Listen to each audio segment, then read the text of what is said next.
To. तो दोस्तों, जैसा कि मैंने आपको बताया, हम ससुराल में रुके हुए थे। सासू माँ के पैर में मोच की वजह से उन्हें चलने फिरने में काफी दिक्कत हो रही थी। मेरी पत्नी रिया अब उनकी पूरी मदद कर रही थी।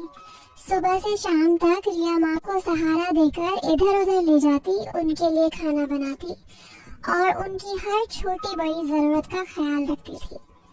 मैं भी जितना हो सकता था मदद करने की कोशिश करता, लेकिन रिया ने सासू माँ की जिम्मेदारी पूरी तरह से अपने कंधों पर ले ली थी। शायद उसे लगता था कि ये उसका फर्ज है, और सच कहूँ तो मुझे उसकी यह बात बहुत अच्छी लग रही थी। लेकिन मेरे मन में एक अजीब सी बेचैनी थी। सासू माँ के साथ उस दिन की घटना ने मेरे दिल में कुछ अलग ही भाव जगा दिए थे। उनकी वो मुस्कान, उनकी बातें और वो अपनापन, ये सब मेरे दिमाग में बार बार घूम रहा था। 3 दिन की सरकारी छुट्टियों की वजह से हम ससुराल में ही थे। रविवार का दिन था और मौसम भी बड़ा सुहाना था। सुबह सुबह हल्की ठंडी हवा चल रही थी और सासू माँ ने कहा कि वो बाहर बरामदे में बैठना चाहती हैं। रिया ने उन्हें सहारा देकर बरामदे की कुर्सी पर बिठाया और उनके लिए एक गर्म शॉल लाकर कंधों पर डाल दी। मैं पास ही खड़ा था और सासू माँ ने मुझे देखकर हल्का सा मुस्कुराते हुए कहा, जतिन, तुम भी बैठो ना, थोड़ी देर गपशप करते हैं। मैंने कुर्सी खींचकर उनके पास बैठ गया। रिया किचन में चाय बनाने चली गई थी और मेरा बेटा पास में अपनी खिलौनों की दुनिया में खोया हुआ था। सासू माँ ने बात शुरू की, जतिन, तुमने उस दिन मेरी बहुत मदद की। सच कहूँ मुझे बहुत अच्छा लगा। आजकल के जमाने में ऐसा दामाद मिलना मुश्किल है। मैंने हंसते हुए कहा, अरे माँ, इसमें क्या बड़ी बात है? आप तो हमारे लिए माँ जैसी हैं। आपकी सेवा करना तो मेरा फर्ज है। वो फिर मुस्कुराई, लेकिन इस बार उनकी मुस्कान में कुछ अलग था, जैसे वो कुछ कहना चाहती थी लेकिन रुक गई। मैंने भी ज्यादा नहीं सोचा और बात को हल्का करने के लिए कहा, वैसे माँ, आप तो अभी भी इतनी फिट और खूबसूरत हैं।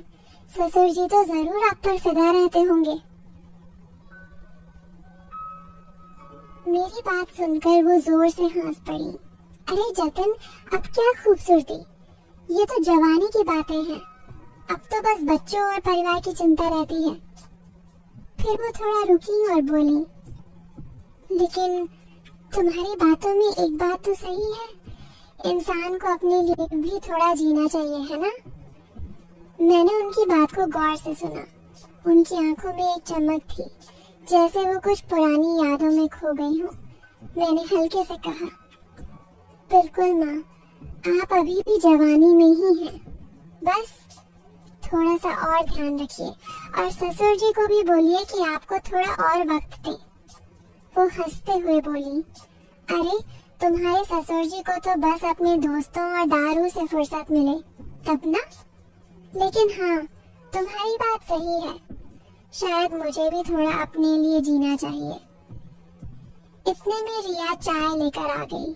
उसने हमारी बातें सुनी और हंसते हुए कहा, क्या बात हो रही है माँ और जतिन, कोई सीक्रेट प्लानिंग? सासू माँ ने हंसकर कहा, अरे कुछ नहीं, बस यही कि जतिन को मेरी जवानी की तारीफ करने की आदत हो गई है।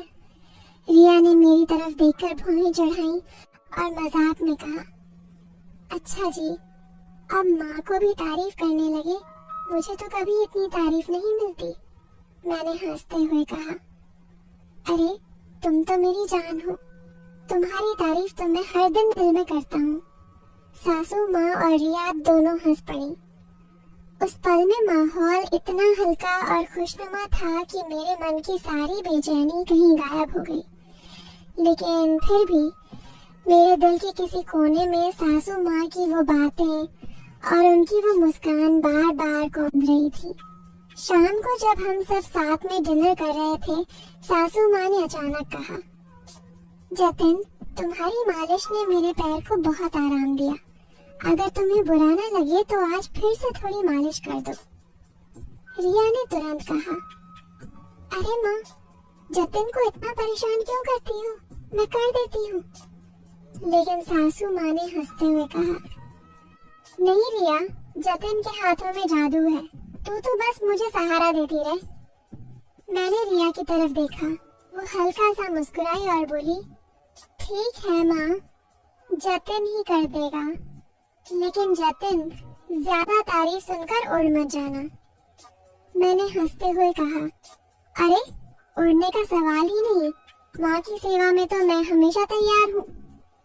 रात को जब रिया अपने बेटे को सुलाने में व्यस्त थी, मैं सासू माँ के कमरे में गया।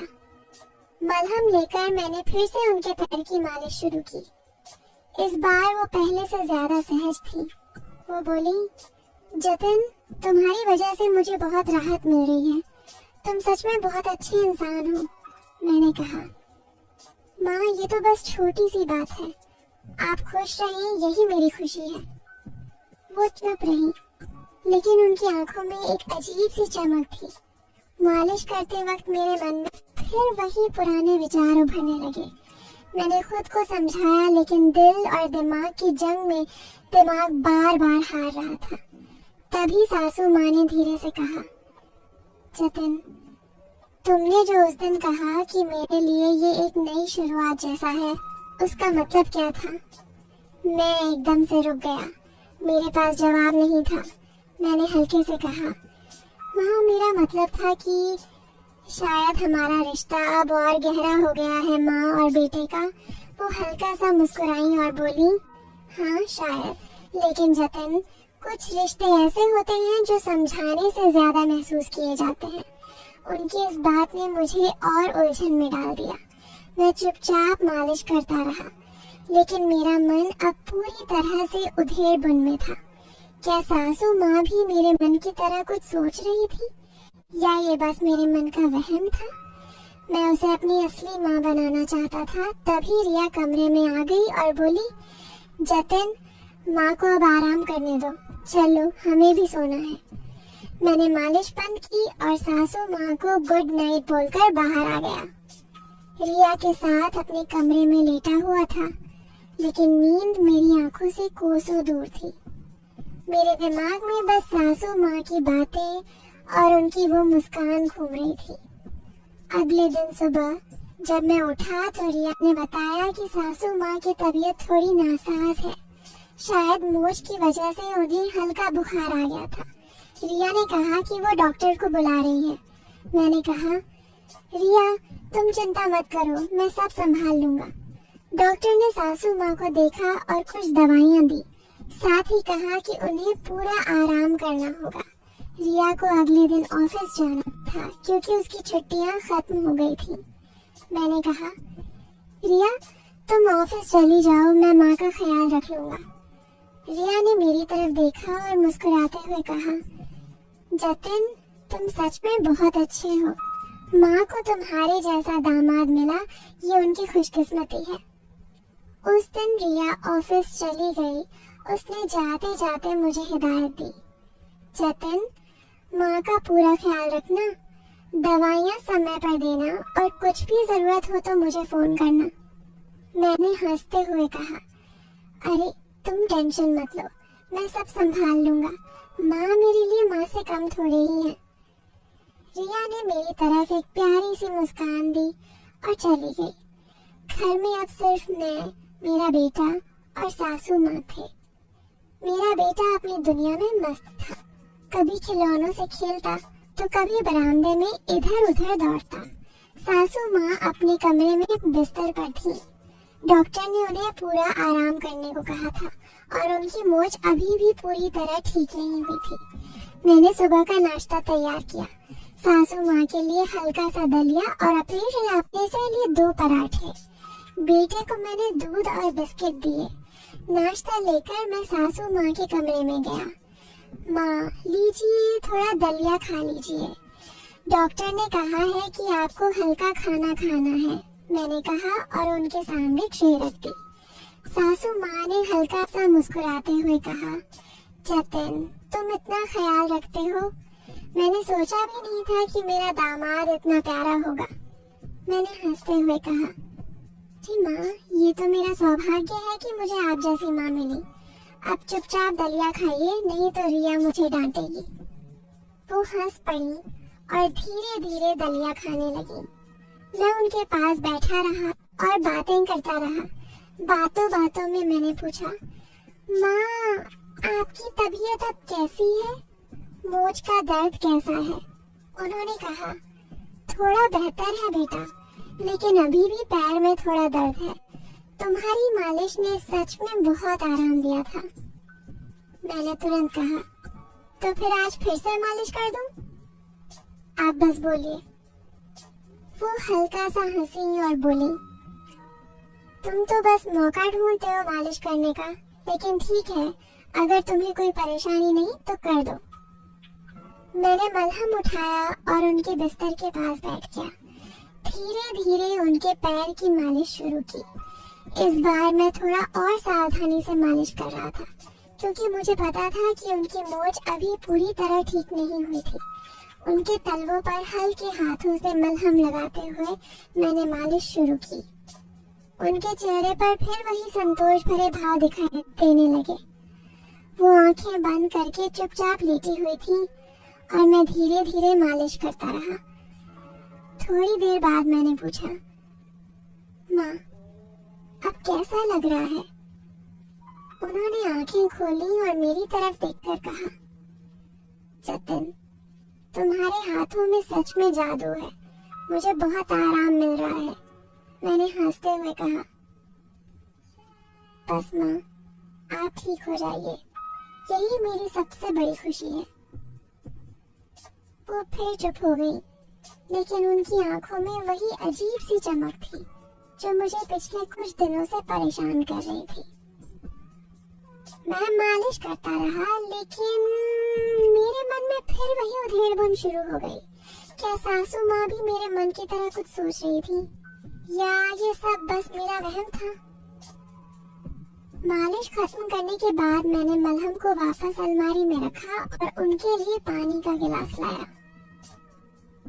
माँ आप थोड़ा आराम कीजिए, मैं बेटे को देखने जा रहा हूँ, मैंने कहा और कमरे से बाहर निकल गया।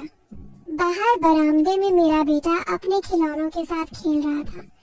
मैं उसके पास बैठ गया और उसे गोद में उठाकर खेलने लगा, लेकिन मेरा दिमाग कहीं और था। सासू माँ की वो बातें, उनकी वो मुस्कान और वो चमक, ये सब मुझे बार बार परेशान कर रहा था। मैंने सोचा कि शायद मुझे रिया से इस बारे में बात करनी चाहिए, लेकिन फिर मन में ख्याल आया कि अगर मैंने रिया को कुछ बताया तो वो गलत समझ सकती है, और शायद ये सब सच में मेरे मन का वहम ही हो। दोपहर को मैंने सासू माँ के लिए हल्का सा खाना बनाया, खिचड़ी और थोड़ी सी दही। खाना खिलाने के बाद मैंने उनकी दवाइयाँ दी और फिर उनके पास बैठकर बातें करने लगा। बातों बातों में सासू माँ ने अचानक कहा, जतिन तुम बहुत अच्छे इंसान हो, लेकिन मुझे लगता है कि तुम्हारे मन में कुछ चल रहा है। क्या बात है? तुम मुझसे कुछ छुपा रहे हो? मैं एकदम से चौंक गया। उनके इस सवाल ने मुझे हिलाकर रख दिया। मैंने हड़बड़ाते हुए कहा, नहीं माँ ऐसी कोई बात नहीं है, बस आपकी तबीयत की चिंता है। वो हल्का सा मुस्कुराई और बोली, जतिन मैं उम्र में तुमसे बड़ी हूँ, मैं लोगों के चेहरों को पढ़ना जानती हूँ। तुम्हारे चेहरे पर कुछ तो है जो तुम मुझसे कह नहीं रहे।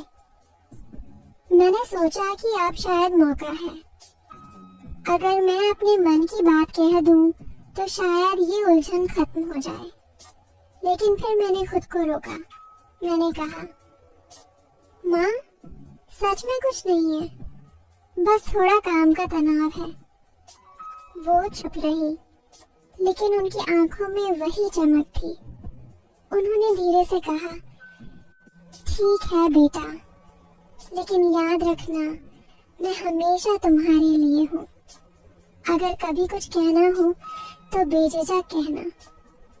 मैंने सर हिलाया और बात को टाल दिया, लेकिन मेरे मन में तूफान मचा हुआ था। क्या सासू माँ मेरे मन की बात भांप चुकी थी, या वो बस मेरी चिंता कर रही थी? मैं समझ नहीं पा रहा था। शाम को रिया ऑफिस से लौटी।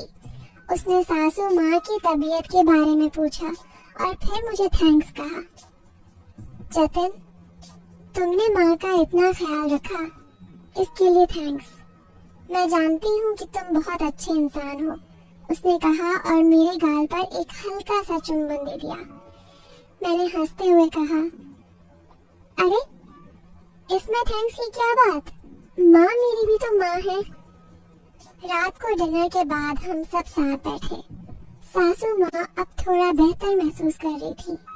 वो बोली, जतिन, तुम और रिया कल अपने घर चले जाओ, मैं अब ठीक हूँ, बस थोड़ा सा दर्द बाकी है, वो भी जल्दी ठीक हो जाएगा। रिया ने कहा, नहीं माँ, हम तब तक यही रहेंगे जब तक आप पूरी तरह ठीक नहीं हो जाती। मैंने भी हामी भरी। हाँ माँ, रिया सही कह रही है, हम यही रहेंगे। सासू माँ ने हमारी तरफ देखा और मुस्कुराते हुए कहा, तुम दोनों बहुत अच्छे हो। मैं बहुत खुशकिस्मत हूँ कि मुझे तुम जैसा दामाद और बेटी मिले। उस रात जब मैं और रिया अपने कमरे में लेटे थे, रिया ने मुझसे कहा, जतिन, तुमने माँ का इतना ख्याल रखा, इसके लिए मैं तुम्हें कभी नहीं भूलूंगी। मैंने कहा, रिया, ये मेरा फर्ज है, तुम टेंशन मत लो। लेकिन मेरे मन में अभी भी वो उलझन थी। सासू माँ की बातें, उनकी मुस्कान और उनकी वो